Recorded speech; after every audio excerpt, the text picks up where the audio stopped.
내가 아는 있는 그대로의 나. 그는 참 보잘것이 없었다. 사람들이 나를 이렇게 봐주었으면 하면서 내가 바라는 모습이 있었는데 큰 욕심이 아니라면 그저 좋은 사람이 되고 싶은 마음 하나뿐이었다. 좋은 사람이 되고 싶은 마음 하나로 막연히 좋은 사람이 되고자 했고 그에게 온갖 옷을 입히며 포장하려 했었다. 그렇게 시간이 흘러 포장해놓은 그를 그저 나인 줄로 알았다. 자신에게 솔직하지 못한 사람이 되어 있던 어느 때 깨달은 것은 내가 꺼내지 않은 있는 그대로의 나는 나밖에 알아줄 수 없다는 것. 내가 모른다고 하며 지낸 긴 시간 동안 다른 사람처럼 느껴버린 그를, 있는 그대로의 나를 사랑할 줄 아는 사람만큼이나 솔직한 사람은 없다는 것. 그리고 솔직한 사람만큼 이 세상에서 좋은 사람은 없다는 것. 안녕하세요. 2020년 4월 24일 금요일의 헤이비드 라디오. 오늘은 벌써 5번째 시간입니다. 오늘도 찾아와 주셔서 고맙습니다. 시작하기에 앞서서 좋아요도 눌러주시고 구독 버튼도 눌러주시고 댓글도 남겨주시면 감사드리겠습니다. 짧거나 긴 사연 모두 다 인스타그램 다이렉트 메시지나 헤이비드 라디오 gmail.com으로 보내주실 수 있으니까 보내주시면 저희가 꼭 읽어볼 수 있도록 하겠습니다. 하나도 안 보내줬잖아요. 그죠?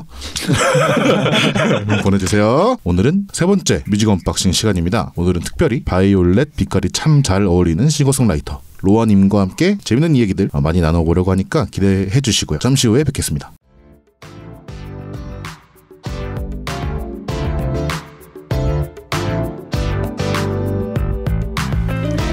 기다리던 택배가 집으로 왔을 때처럼, 집으로 온 택배를 조심히 열어봤을 때처럼, 그때와 같은 기쁨 또 설렘으로 음악을 소중히 열어보는 시간, 구영준, 김산과 함께하는 풍성하게 준비한 뮤직 언박싱 개봉합니다. 네, 반갑습니다. 세 번째 뮤직 언박싱도 함께 해주시는 김산, 구영준 씨를 모셔봤습니다. 반갑습니다. 반갑습니다. 네, 김산 씨는 지난 2주간 어떻게 지내셨나요? 저희가 이제 문치 씨 편 녹음하고 나서 되게 오랜만에 보는 거잖아요. 영준 씨도 그렇고 로아 씨도 그렇고 그렇죠. 네. 되게 오랜만에 보는 것 같아서 되게 반갑고 은근히 기다려지더라고요, 이 시간이. 오호. 네, 그 즐거운 기다림의 시간이었습니다. 아, 좋습니다. 네, 영준 씨는 잘 지내셨나요? 저는 이제 코로나 때문에 코로나 확진자도 유행하고, 네. 이제 또 집에 가만히 있어서 그냥 살이 확진자도 유행하잖아요. 네, 그렇죠. 제가 지금 그 후자에 해당하는 것 같아갖고 뭐 살을 좀 빼보려고 하고 있고, 코로나 핑계로 좀 쉬었던 뭐 음악 작업이나 뭐 이런 거를 다시 좀 재개해보려고 네. 준비 중입니다. 아, 좋습니다. 오늘의 주제는 디테일 끝장 감탄이 나오는 노래입니다. 그래서 오늘의 뮤직 언박싱과 함께 해주시는 게스트 바이올렛 빛깔이 참 잘 어울리는 싱어송라이터 로아님 모셨습니다. 반갑습니다. 반갑습니다. 저희 시청자분들께 인사 한마디 부탁드릴게요. 네, 안녕하세요. 싱어송라이터 로아입니다. 네, 반갑습니다. 여러 질문들을 드릴 건데요. 그 앞서서 프로필을 한번 준비해봤습니다. 로아. 그녀는 2017년 4월 25일 싱글 그랬나봐를 시작으로 같은 해 Where I Am, 2018년 나와 같은가요, 2019년 솔직한 순간, 벌룬 등의 여러 싱글을 발매하였고 2018년 12월 26일 크리스마스에 여운이 다 가시기 전 EP 앨범 나이트를 발매한 그녀는 작사와 작곡은 물론 뮤직비디오, 앨범 아트, 사진, 의상 등 자신의 아이디어와 컨셉들을 스스로 멋지고 아름답게 만들어낼 줄 아는 싱어송라이터이자 포토그래퍼이자 일러스트레이터이자 디자이너이자 에디터인 그녀. 다시 말하면 다재다능한 아티스트가 아닐까 싶다. 2020년 2월 14일 발렌타인데이와 함께 바이올렛 빛깔 라벤더 향을 가득 안고 두 번째 EP 바이올렛과 함께 찾아온 로아. 그녀를 만나본다. 와. 네. 네. 간략하게 프로필 한번 준비해봤는데 마음에 드시나요?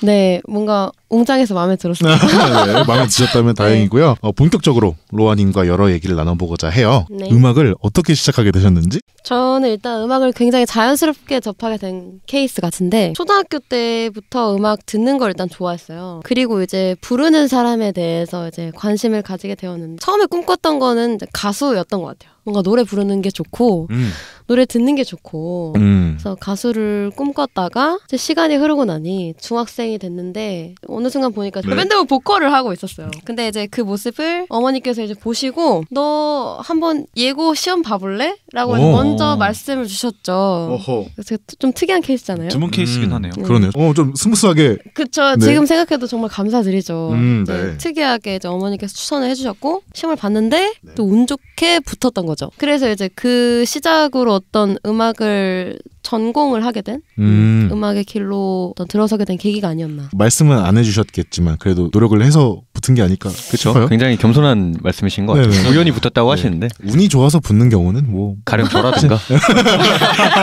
좋습니다. 이 로아님께서 예고에 가게 됩니다. 예고에 갔더니 전설의 선배 김산을 만나게 됩니다. 네,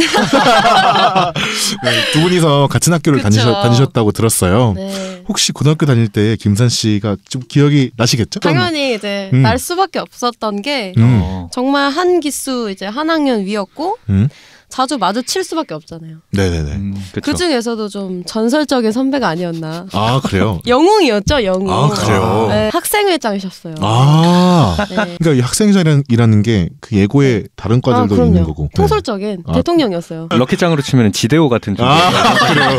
김산 씨도 혹시 이 로아님이 학교에서 만났을 때 어떤 학생이었는지 좀 기억이 나시나요? 그 전에 이제 얘기해야 될 거는 고등학교 다닐 때 저는 음악을 거의 안 하고서 놀러 학교를 다녔었어요. 왜냐면 로아 씨도 공감하겠지만 학교가 너무 재밌었어요. 맞아요. 전국 각지에서 맞아요. 뭔가 아 그러겠다. 독특한 인간들이 다 모여서 독특한 그 당시에 인간들. 이제 막 드림하이 하고 그럴 때라서 애들이 아, 그랬군요. 맞아요. 예술고등학교의 뽕이라고 해야 될까요? 그런 애들이 잔뜩 차올라서 운동장에서 막 플래시몹하고 막 그런 느낌인가요? UCC 찍고 막 그랬었죠. 맞아요. 진짜 있었어요. 그런 때였죠. 진짜. 네. 그때는 비디오를 UCC라고 했어요. 맞아요. 와. 그런 시대에 살고 있었죠. 혼란스럽다. 그래서 이제 저는 학교 끝나고도 집이 멀었음에도 불구하고 집에 바로 안 가고 항상 학교 끝나고 남아가지고서 이제 교실을 전전하면서 놀고 그랬었는데 네. 후배 교실에 가면은 극소수의 방과 후에 남아서 연습하는 친구들이 있었는데 네. 로아 씨도 그런 부류의 친구였습니다. 극소수. 항상 제가 이제 후배 반에 이렇게 좀 머쓱머쓱하면서 가면은 기타 치면서 노래하고 그 모습이 너무 멋있고 후배지만서도 동경하게 되는 그런 모습을 많이 보여줬던 아이고. 것 같아요. 팬의 마음으로 노래 듣고 기타 치는 거 보고 저도 같이 기타 가져가서 기타 치면서 놀고 그렇죠. 같이 놀았죠. 네 그랬던 기억이 납니다. 그랬군요. 로아님은 싱어송라이터로서의 어떤 활동을 꽤 오래 하셨고 김난 씨는 후발주자 아닙니까? 그렇죠. 뭐 혹시 민망하네요. 네 싱어송라이터로 활동하고 있는 이 후발주자 김산에게 해주고 싶은 말 혹시 있나요? 원래 지금 때가 가장 힘들 거예요. 그쵸. 다 그런 거니까. 피가 되고 살이 되는. 뭐 저보다도 다 잘하고 계시지 않나. 아유. 성태자시잖아요. 네, 아무튼 고등학교 때 성실하고 또 연습도 열심히 하고 또 네. 잘 놀기도 하는 그쵸. 그런 학생이었다고 말을 해주신 것 같은데 또 그쵸. 곡을 쓰시기도 하게 된 게 고등학교 때인 걸로 알고 있습니다. 일단 저는 학교에서 보컬 전공이었어요. 사실. 음. 그래서 노래를 먼저 했고 공부를 하면 할수록 곡을 써보고 싶다라는 생각을 되게 많이 했던 것 같아요. 이게 나만의 곡을 쓰게 되면 진짜 내 거네 이런 느낌으로 친구들한테 많이 물어봤었어요. 그러니까 왜냐면 악보 쓰는 법도 모르고 제가 악기도 잘 못했어요. 네, 피아노 코드 그때 잘 치는 애들한테 가가지고 물어보면서 이거 어떻게 쳐? 라든지 아니면 이거 악보 어떻게 써? 해가지고 독학을 해서 첫 곡을 이제 완성을 했었죠. 고1 때. 보통 곡을 쓰실 때는 뭐 어떤 생각에서 혹은 뭐 어떤 부분에서 영감을 받아서 곡을 쓰시게 되는지? 뭐 누구나 그럴 거라 생각합니다. 네. 때에 따라 너무너무 다르다고 생각이 들어요. 네. 왜냐하면 어떤 장소에서 어떤 시기에 나에게 영감이 될지는 저도 잘 모르거든요. 그렇죠. 네. 그리고 사실 연수로 봤을 때 오래되긴 했는데 늘 뭔가 초짜 같은 느낌이 들어요. 저는 곡을 쓸 때마다. 왜냐면 현재 나는 바뀌니까요. 계속. 그쵸. 네, 발전해 나가니까. 그래서 보통 사람을 만나면서 영감을 얻거나 혼자서 뭐 산책을 한다든지 아니면 영화를 본다든지 뭐 갑자기 아니면 샤워를 하다가 그런 경우에 좀 영감이 떠오르는 것 같아요. 그렇군요. 혹시 로아님에게 큰 영감을 주거나 다르게 말해보자면 그동안 로아님께 큰 영향을 준 아티스트가 혹시 있을까 궁금하네요. 당연히 있을 수밖에 없는데 네. 저는 일단 가수, 그러니까 초등학교 때 음악을 많이 들었다고 말씀드렸잖아요. 네. 근데 그때 이제 많이 들었던 가수가 VOS라는 그룹이었어요. VOS. 보이스 오브 소울이라고. 그죠. 이제 멋진 오빠들 세 분이 계시거든요. 오빠들. 네. 그때 이제 VOS라는 그룹을 정말 좋아하면서 발라드도 많이 듣고 어떤 그때 그 시절 발라드 가수들 그 가수분들은 노래를 정말 다 잘하셨어요. 너무 잘했어. 맞아요. 그래서 이제 노래하는 거에 엄청 빠졌던 것 같아요. 나도 따라하고 싶다. 그래서 이제 그 무렵에 좀 자라서 통기타를 처음 잡게 됐어요. 네. 네. 통기타를 처음 잡고 알게 된 가수가 10cm. 10cm. 네. 아하. 갑자기 궁금해진 건데요. 혹시 내 노래 말고 네. 남의 노래 중에 정말 좋아하는 노래 한 곡 있다면 어떤 노래 있을까요? 남의 노래 중에? 저 일단 남의 노래 굉장히 좋아해요. 평소에도 커버를 많이 하는 편인데 최근에는 좀 팝 쪽을 많이 했던 것 같아요. 이제 그 중에서 반응이 조금 좋았던 거는 네. 사라 맥락클란의 When She Loved Me라는 곡이 있어요. 네. 공연 때도 한번 하셨던 걸로 네. 기억을 하는데. 맞아요. 그렇군요. 명곡입니다. 네.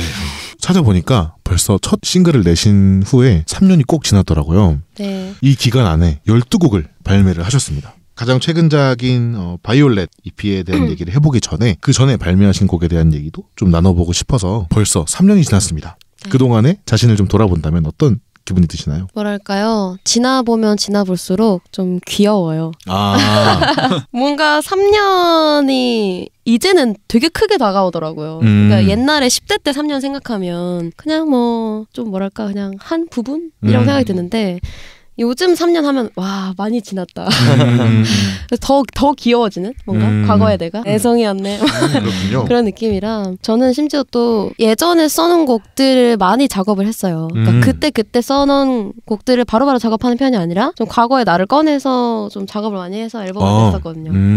그래서 더더욱 3년을 돌아보면은 귀엽다. 진짜. 귀여웠다. 나 되게 어리고 풋풋했구나 라는 생각이 많이 들었죠. 어려울 수도 있고 또 반대로 쉬운 질문일 수도 있겠는데 그동안 발매했던 곡들 중에서 특별히 아끼는 본인의 곡이 있나요? 이거 대답하는데 굉장히 망설였었어요. 질문을 받고. 근데 아무래도 있죠. 마음이 가는데 네. 최근에는 앨범 중에 이제 바이올렛 수록곡 세 번째 곡에 이제 그냥 우리인 채로라는 곡이 있어요. 네. 이 곡이 아껴지는 이유가 네. 좀 저를 돌아보면서 혹은 주변 사람들한테 해주고 싶은 말을 잘 정리했던 것 같아요. 가사말로. 왜냐면 저는 뭐 주변 사람들 알다시피 저를 되게 채찍질을 많이 하는 편이에요. 스스로? 네. 근데 좀 옆에서 그만해! 할 정도로 좀 많이 하거든요. 근데 그러다가 저도 이제 생각을 하면 할수록 그래 뭐 나도 지금 있는 그대로 분명 사랑받을 수 있을 거야. 사랑받을 자격이 있는 사람일 거야.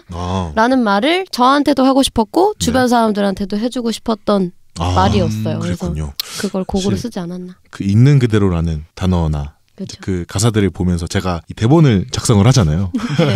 작성을 하는데 저도 이 말들과 이 곡의 어떤 가사가 되게 마음에 들어왔다고 해야 될까요? 그래서 이제 그런 거에 관련된 뭐 스크립트를 썼었는데 마음에 드시는지 모르겠지만 너무 마음에 들더라고요. 네. 저도 되게 잘 들은 곡이었습니다. 감사합니다. 네.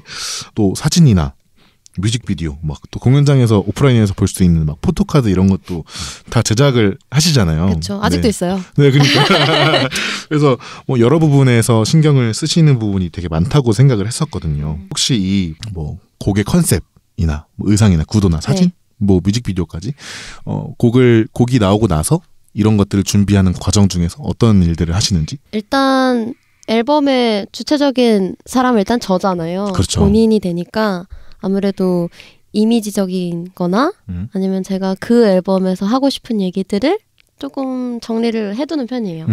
어떤 뮤직비디오를 만들기 전에 혹은 의상을 정하기 전에 뭐 이제 제가 하고 있는 팀이 있는데 네. 일로 파라다이스라는 팀에서 같이 고민도 해주고 제가 이제 그걸 실현해내는 역할이거든요. 네. 그래서 아무래도 제가 딴짓을 하는 걸 좋아하다 보니까 그래서 영상 편집도 제가 하고 뮤직비디오도 만들고 하다 보니까 뭐 여기까지 온 것 같아요. 이제는 즐긴다고 해야 될까요? 그 과정들을 네. 즐기는 자 모드에 들어가셨군요. 그러니까 너무 고퀄이 아니지만 제가 표현할 수 있는 선에서는 저를 표현한다고 생각해요. 그래서 좋은 점은 좋게 들리고 아쉬운 거는 또 아쉽게 들리니까 다음에 더 잘해야지 뭐 이런 그렇게 그런 마음이 들죠.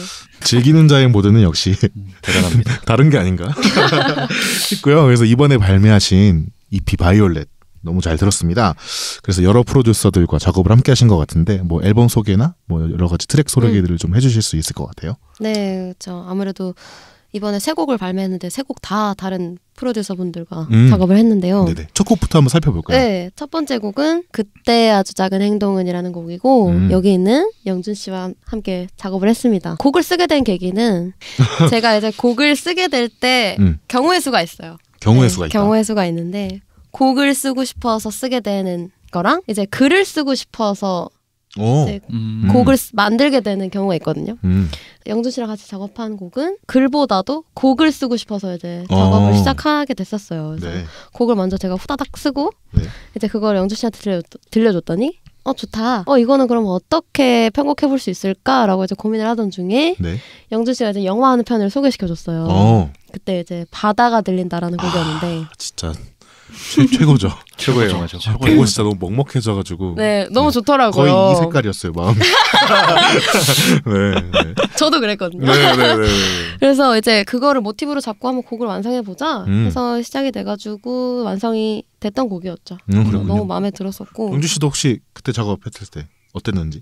일단은 처음에 애초에 그런 바다가 들린다 뭐 이런 그런 레퍼런스가 너무 확실하다 보니까 음악뿐만 아니더라도 약간 뭐 정서 같은 거나 느끼는 게 대부분 비슷했어갖고 되게 작업이 엄청 스무스했던 걸로 기억이 나요. 저도 막 작업을 되게 천천히 오래 두고 하는 편은 아니라고는 하지만 그래도 엄청 특히 이 곡은 빨리 작업했던 기억이 있었어요.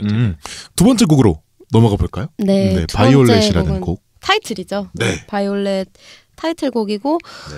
이 곡은 제가 또 쓰게 된 계기가 있긴 해요. 제가 앨범 소개나 어떤 지니 매거진에서 이제 사연을 이제 소개시켜드렸는데 네. 많은 분들이 믿지 못하시더라고요. 제가 처음 가는 카페에서 커피를 마시고 있었는데 저기 이제 혼자서 막 뭔가를 적으시던 여성분이 갑자기 제 테이블로 투벅투벅 걸어오셔서 탁 뭔가를 하나 놓고 가셨어요. 네. 그게 바로 쪽지였던 건데 그 쪽지 내용이 되게 독특했거든요. 네. 어떤 내용이었나요? 올리비아의 해, 라벤더 향을 품은 아가씨, 오늘은 저를 만나러 이곳에 오셨나요? 오늘도 좋은 하루 되시기를 바랄게요. 뭐 이렇게 해가지고 라벤더 향을 담은 아가씨에게 뭐 보랏빛이 나는 아가씨에게 뭐 이런 내용이 있었어요. 그런 쪽지를 갑자기 네, 갑자기. 너 받은 거군요. 그렇죠. 그리고 이제 주시고 다시 가셨어요. 그 시기에 제가 이제 나는 뭘까라는 고민을 가장 많이 하던 시기였어요. 왜냐면 제가 타고난 어떤 것이 있을까라는 고민을 많이 했거든요. 네. 제가 가지고 있는 분위기라던가 어떤 뭐 사람으로 표현하자면 색깔이라던가 뭐 그런 게 있었는데 이제 그분이 저를 처음 봤는데 그런 말씀을 해주신 거예요. 보랏빛, 뭐 라벤더 어쩌고 이렇게 오히려 스스로 난 어떤 사람인지 또 궁금해하고 있는 상태에서 판단을 못 내리고 있던 시기에 이제 처음 보는 분이 저한테 그렇게 표현을 해주신 거죠. 그래서 이제 뭔가 너무 신기한 경험이다 이거.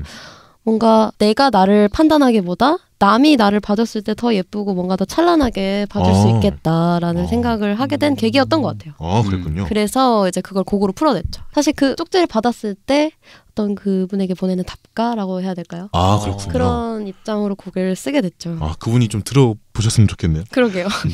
오히려 닿았으면 좋겠어요. 네, 닿았으면 좋겠네요. 이 곡은 박문치 씨와 함께 그쵸. 작업을 하신 걸로 알고 있는데 또 이것도 좀 에피소드가 있나요? 에피소드랄까요? 일단 제가 곡을 쓰고 얼마 후에 바로 문치한테 연락을 했어요. 같이 너랑 하면 너무 좋을 것 같아 라고 이제 문치도 오케이 해가지고 이제 시작을 했는데 이제 문치 스케줄이 저의 발매 일주일 전에 한국에 오고 그 한 달 동안 미국에 가 있는 거였어요. 그래요? 네. 그래서 이제 사실상 시간이 너무 없는 거죠. 네. 근데 할 수 있을 거야 우리는. 그래서 시작을 하게 되는데 뭐 생각보다 쉽지 않았지만 문치가 너무 고생해줘가지고 이제 온라인으로 작업을 했어요. 문치가 작업을 하고 자고 저한테 파일을 보내면 제가 일어나서 이제 그걸 확인하고 다시 남겨놓고 그런 식으로 작업을 했었죠. 재밌었어요. 네. 두 번째 곡 바이올렛에 대한 소개였고요. 다음 곡으로 한번 넘어가 볼까요?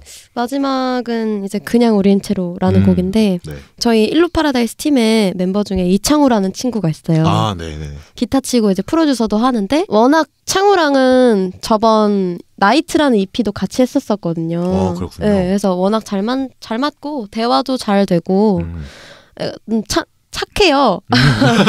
그래서 제가 무슨 말을 해도 그래 그렇게 해보자. 좋아 라고 이제 긍정적이게 대답을 해줘서 작업하는 내내 좀 편했어요. 편하게 작업 네. 좀 스무스하게 진행하시는군요. 네, 너무너무 좋습니다. 이 앨범을 내시면서 지니 매거진에서 어떤 작업기를 공개하셨잖아요. 네. 네, 그래서 그것도 잘 읽어봤고 그 아래 또 댓글을 보니까 로아님에 대한 네. 응원과 어떤 격려와 메시지들을 많이 제가 봤는데요. 그래서 이분들에게 혹시 하고 싶은 말이 있다면? 일단 제가 위로를 드릴 수 있다는 것 자체가 너무 놀랍고 감사하고 네. 경이로워요, 사실. 네. 그리고 그분들을 통해서 저도 위로받고 있기 때문에 같이 살아가는 느낌이 들었어요. 네. 주고받는 거죠. 그렇죠. 너무 감사하더라고요. 네. 네. 앞으로 열심히 하겠다는 네, 여러분 말입니다. 감사하다는 말씀 전해드렸습니다. 네. 네, 지금까지 로아님 모시고 여러 얘기를 나눠봤고요. 잠깐 쉬고 돌아와서 이제 음악을 본격적으로 소개해 볼게요.